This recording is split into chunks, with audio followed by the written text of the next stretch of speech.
Assalamualaikum warahmatullahi wabarakatuh. Saya Sri Sundari dari program Studi Manajemen Informatika Fakultas Vokasi Universitas Bina Dharma Palembang. Di sini saya akan mempresentasikan tugas akhir saya yang berjudul Aplikasi Penilaian Kinerja Karyawan pada PT Cariloka Palembang berbasis NetBeans. Langsung saja di pendahuluan. Yang pertama itu latar belakang. Pada saat ini kemajuan akan sistem informasi dan ilmu pengetahuan khususnya di bidang komputerisasi sudah sangat pesat. Dengan pesatnya kemajuan akan teknologi tersebut, maka semakin pesat pula kebutuhan akan penggunaan komputer sebagai penunjang kerja. Penilaian kinerja karyawan pada PT Cariloka Palembang masih dilakukan secara manual, seperti karyawan didata kehadirannya melalui absen yang ditulis di kertas, kemudian diinput ke dalam Microsoft Excel, di-print lalu disimpan ke dalam arsip, sehingga hal ini dianggap kurang efektif dan efisien. Sehingga penulis mengimplementasikan penilaian kinerja karyawan berbasis NetBeans dan PT Cariloka sebagai lokasi penelitian. Yang kedua itu rumusan masalah. Bagaimana merancang dan membangun aplikasi penilaian kinerja karyawan pada PT Cariloka Palembang berbasis NetBeans. Yang ketiga itu batasan masalah. Yang pertama, data yang diolah hanya mencakup data karyawan saja yang meliputi nama, NIK, departemen, dan jabatan. Yang kedua, penggunaan aplikasi penilaian kinerja karyawan hanya mencakup PT Cariloka Palembang di bagian international relation saja. Dan yang ketiga, kriteria penilaian kinerja karyawan terdiri dari 8 subbagian. Yang keempat itu tujuan dan manfaat. Adapun tujuan membangun aplikasi penilaian kinerja karyawan pada PT Cariloka Palembang, dan manfaat mempermudah pekerjaan para karyawan dalam pengolahan penilaian kinerja karyawan di PT Cariloka Palembang. Yang kelima ada use case diagram. Use case ini dibagi menjadi dua aktor.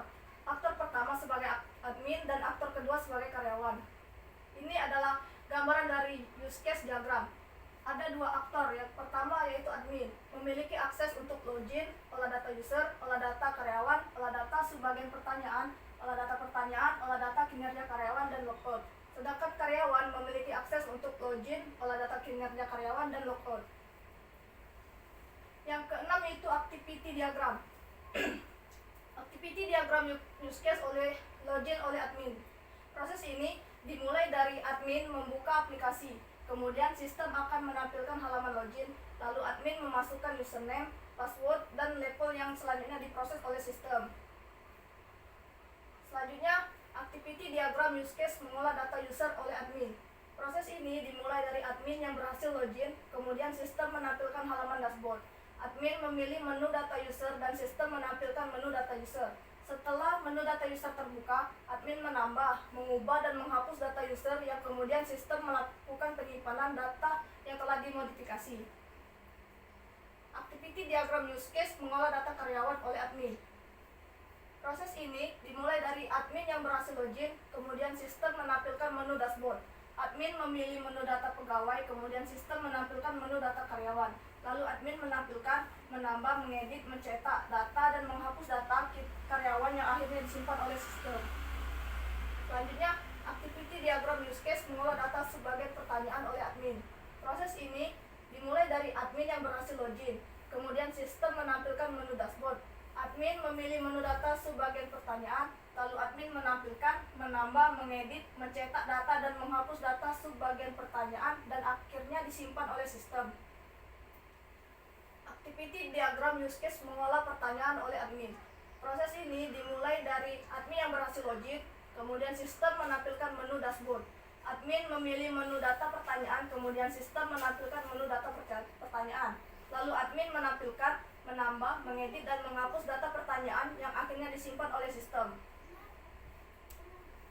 Selanjutnya itu activity diagram use case mengolah data kinerja karyawan oleh admin. Proses ini dimulai dari admin yang berhasil login, kemudian sistem menampilkan menu dashboard. Admin memilih menu data kinerja karyawan, kemudian sistem menampilkan menu data kinerja karyawan. Lalu admin menampilkan, menambah, mengedit, dan menghapus data kinerja karyawan yang akan disimpan oleh sistem. Yang terakhir yaitu activity diagram use case logout oleh admin. Proses ini dimulai dari admin yang berhasil login, lalu sistem akan menampilkan halaman dashboard, kemudian admin memilih menu logout, admin berhasil keluar dari aplikasi. Selanjutnya yang ketujuh, kelas diagram. Ini adalah gambaran dari diagram kelas. Terdapat 5 kelas. Yang pertama yaitu kelas pertanyaan, yang kedua kedua kelas user, yang ketiga kelas karyawan, yang keempat kelas kinerja, dan yang kelima kelas bagian. Yang kedelapan, hasil dari program. Yang pertama ini hasil program dari data user. Menu data user ini fungsinya untuk menambahkan user jika kita menginginkan usernya lebih dari satu. Pada menu data user ini kita bisa memasukkan opsi tambah data, edit, dan hapus. Selanjutnya, hasil program data karyawan. Di menu data karyawan ini kita bisa menambahkan data karyawan, menambahkan data kinerja karyawan, mengedit dan menghapus data karyawan. Selanjutnya, hasil program subbagian pertanyaan. Di sini terdapat 8 subbagian pertanyaan, dan jika kita ingin menambahkan subbagian pertanyaan, kita tinggal mengklik opsi tambah data untuk menambahkan judul dari subbagian pertanyaan, lalu kita bisa mengedit dan menghapusnya. Selanjutnya, hasil program pertanyaan. Di menu data pertanyaan ini terdapat beberapa pertanyaan dari subbagian pertanyaan, dan jika kita ingin menambahkan pertanyaan, maka kita tinggal klik opsi tambah data pertanyaan. Lalu jika kita ingin mengeditnya, kita tinggal klik opsi edit, dan kita juga bisa menghapus untuk data pertanyaan. Hasil program data kinerja karyawan. Di menu data kinerja karyawan ini kita akan mendapatkan output dari kinerja karyawan yang telah kita inputkan terlebih dahulu. Di sini ada opsi edit. Jika kita dirasa ada yang salah dalam menginputkan nilai, maka kita akan bisa mengeditnya terlebih dahulu. Dan jika kita ingin mendownload atau memprint out hasil dari kinerja karyawan, maka kita klik download. Sekian dari saya. Wassalamualaikum warahmatullahi wabarakatuh.